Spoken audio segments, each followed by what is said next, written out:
আসসালামু আলাইকুম রহমতুল্লাহি ওয়া বারাকাতুহু। প্রিয় শিক্ষার্থী বন্ধুরা, আজকে আমরা চলে আসছি আরেকটা চমৎকার ক্লাস নিয়ে। আসলে প্রেজেন্ট ইনডেফিনিট এর ইন্টারোগেটিভ সেন্স। আমরা অনেকে দেখেছি বিভিন্ন ধরনের সেন্টেন্স মেকিং করতে গিয়ে আসলে ডু ডাজ বা প্রেজেন্ট ইনডেফিনিট দিয়ে আমরা কিভাবে সেন্টেন্স বানাবো, ওকে? এবং পরবর্তীতে আমরা ফার্স্ট ইনডেফিনিট দিয়ে কিভাবে ইন্টারোগেটিভ সেন্টেন্স বানানো হয়, ডিড এর ব্যবহার। আজকের ক্লাসে আমরা ডু ডাজ এবং ডিড দিয়ে ইন্টারোগেটিভ সেন্টেন্স তৈরিটা আমরা শিখবো মূলত। তো চলে আসি আমরা যে আমাদের স্ট্রাকচার ঠাডা মুখস্থ। ডু ডাজ, এরপর একটা সাবজেক্ট খেয়াল করতে হবে, তারপরে বি ওয়ান, তারপরে হচ্ছে আমাদের একটা অবজেক্ট বা এক্সটেনশন, রাইট? এখানে মাথায় রাখতে হবে আমাদের সবসময় ডু ডাজ ডিড এর পরে কি ভি ওয়ান বসে, ডু ডাজ ডিড এর পরে ভি ওয়ান। এটা আমরা একটু মাথায় রাখি, ক্লিয়ার? এটা একদম কনফার্ম আমাদেরকে রাখতে হবে যে ডু ডাজ ডিড যাই আসুক তারপরে ভি ওয়ান বসে, ওকে? তো সাবজেক্ট হিসাবে আমাদের এই যে এই প্রোনাউন গুলো বসতে পারে, আর এখানে নেম, যে কোনো মানুষের নাম, যে কোনো কিছুর নামটাই হচ্ছে আমাদের নাউন, সেটা সাবজেক্ট আকারে বসে।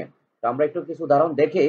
এই যে প্রথমে ডু ইউ, এই ডু ডু এর পরে এখানে একটা সাবজেক্ট, সাবজেক্ট ইউ, অর্থাৎ আমরা মাথায় রাখবো থার্ড পারসন সিঙ্গুলার হইলে ডাজ হয়, থার্ড পারসন সিঙ্গুলারের ক্ষেত্রে ডাজ, থার্ড পারসন সিঙ্গুলার হইলে ডাজ, ওকে?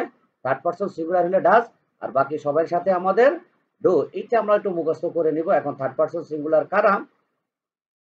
আমি তুমি ছাড়া পৃথিবীতে আছে যারা, থার্ড পারসন তারা, অর্থাৎ হি সি। এই যে হি সি, আরটা হচ্ছে নাম, হি সি এবং নাম। এই যে হি সি, এটা হচ্ছে থার্ড পারসন সিঙ্গুলার, আর এই যে সাথে নাম, কোনো কিছুর নাম যদি আসে, যে কোনো মানুষের নাম বা বস্তু যাই হোক, যে কোনো নামটাই হচ্ছে আমাদের থার্ড পারসন সিঙ্গুলার হবে, ওকে? তো আমরা clear, third person singular. Third person singular হলে ডাজ, আর বাকি সবার সাথে ডু। তাহলে ডু, তারপরে ইউ, এই যে আমাদের সাবজেক্ট, তারপরটা বি ওয়ান, লাইক। এরপরে আমাদের এক্সটেনশন মানে অবজেক্ট যেটা বা এক্সটেনশন যাই লাগে সেন্টেন্সের সাথে ম্যাচ করে। ইউ লাইক ইংলিশ, তুমি কি ইংরেজি পছন্দ করো? এবার আসি ডাজ হি লার্ন ইংলিশ, যেহেতু হি থার্ড পারসন সিঙ্গুলার এর জন্য ডাজ হি লার্ন ইংলিশ। তারপর আবার ডু দেই ওয়াচ, এই যে এখানে একটা ডু আসছে, ডু এর পরে দেই, রাইট? তারপর যে ওয়াচ, ওয়াচটা হচ্ছে বি ওয়ান। ডুটা হচ্ছে আমাদের স্ট্রাকচারের এই যে ডু, তারপরে সাবজেক্ট হচ্ছে দেই, আর তারপরে একটা বি ওয়ান হচ্ছে ওয়াচ। ডু দেই ওয়াচ মুভি, তারা কি ছবি দেখেন? এবার আমরা আরো যদি বলি do, do I, okay, do I swim, S W I am swim, okay, S W I am swim, do I swim, আমি কি সাঁতার কাটি? এখন আমরা একটু সাথে এক্সটেনশন দিয়ে দেই, in the river, in the river কোথায়? নদীতে, রাইট? তারপর আমরা কি বলতে পারি? ডাজ দিলাম, ডাজ দিলে একটা সি, ডাজ সি কুক, সে কি খাবার রান্না করে? ডাজ সি কুক ফুড, ওকে? তারপর ইচ্ছা করলে তুমি লিখতে পারো বা আমরা লিখতে পারি ফর আস, ওকে? সে কি আমাদের জন্য খাবার রান্না করে, ওকে? আমরা আর কি দিব?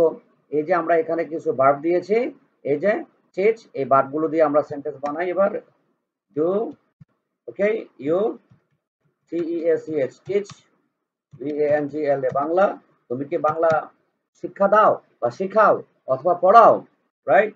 আমরা আরেকটা ডাজ দিই, ডাজ, ডাজ দিলেই তো আমাদের একটা নাম লিখতে হবে, ডাজ কিরণ, ডাচ কিরণ, ওকে? আমরা কি দেবো? প্লে, তো আমরা একটা P L A Y, play football, ওকে? কিরণ কি ফুটবল খেলেন? ওকে, আমরা মোটামুটি বুঝতে পেরেছি। আমরা এই ভার্বগুলো দিয়ে আমরা নিজেরা এবার সেন্টেন্স বানিয়ে নিব। এবার চলে আসি আমরা একটা ডিড, এখানে সেম স্ট্রাকচার, অর্থাৎ ডিড বসবে আর সাবজেক্ট প্লাস বি ওয়ান।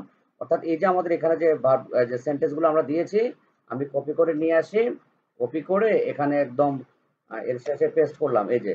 তাহলে আমরা আমাদের একটা জিনিস মাথায় রাখতে হবে, ডিড সবাই সাথে বসে, এখানে থার্ড পারসন সিঙ্গুলার কোনো কিছু লাগবে না, যে ডিড, তাহলে এখানে ডাজ, ডাজ হয়ে যাবে কি ডিড, ডিড। এই যেটা ডু, এটা আমরা কি দিব? ডিড। অর্থাৎ ডিড এর ক্ষেত্রে কোনো থার্ড পারসন সিঙ্গুলার লাগবে না, ডিড সবাই সাথে, দের সাথে, হি এর সাথে, আই এর সাথে, উই সাথে, সবাই সাথে আমাদের ডিড বসে। যেমন তুমি কি কাজটি করেছিলে? Did you do the work, তুমি কি কাজটি করেছিলে? ডিড হি লার্ন ইংলিশ, সে কি ইংরেজি শিখেছিল? ডিড ইউ লাইক ইংলিশ, তুমি কি ইংরেজি পছন্দ করেছিলে? ডিড হি লার্ন ইংলিশ, সে কি ইংরেজি শিখেছিল? ডিড দে ওয়াচ মুভি, তারা কি ছবি দেখেছিল? তাহলে আমরা আশা করি এবার বুঝতে পেরেছি। আমরা অন্তত এই যে 10টা ডু ডাজ দিয়ে 10টা এবং ডিড দিয়ে আমরা 10টা সেন্টেন্স লিখবো কমেন্টসে। তাহলেই আমরা শিখতে পারবো। এরপরে যদি কোনো প্রশ্ন থাকে ইনশাল্লাহ আমাদের কমেন্টসে অথবা আমাদের দেওয়া নাম্বারে আমাদের হোয়াটসঅ্যাপ করে যোগাযোগ করলেই হবে, ইনশাল্লাহ আমরা সলভ করে দেওয়ার চেষ্টা করবো। So thank you very much for watching the